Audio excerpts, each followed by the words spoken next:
In John chapter 4 and verse 24, it talks about that God is spirit, and those who worship him must worship him in spirit and in truth. What does that look like? What does it mean to be a spiritual person?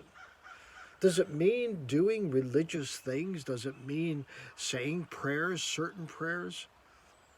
I've thought about that, and I tell you the truth, I don't have all the answers. I don't even know if I come close to the answers, but here's what I do know. I know that at the time of Christ, the people whom should have received him, the religious leaders of the day, the one who served in the temple, who did all of the things that was required of Judaism, were the very ones that rejected him. So obviously they weren't spiritual. Obviously they were involved in doing religion, but they were not involved in the God of the religion. They didn't have a relationship with him. When I look at the life of Christ, I don't see him studying the scriptures as much as I see him going out in prayer, going out to a lonely place to commune with God. What does that mean? Does that mean he talked a lot? I don't think so. I think he listened.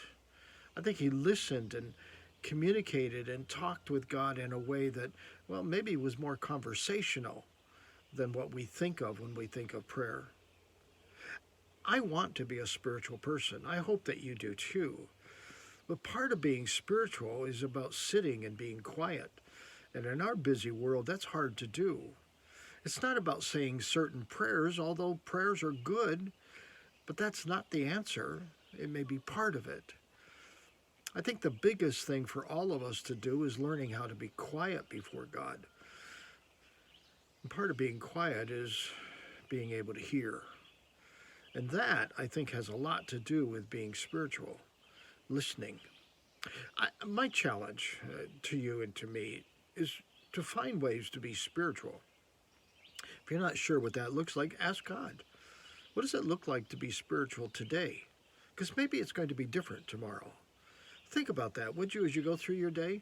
Ask yourself if I am a spiritual person, and if I am, or if I'm not, what do I need to do differently? Think about that today, would you? Hey, until next time, God bless.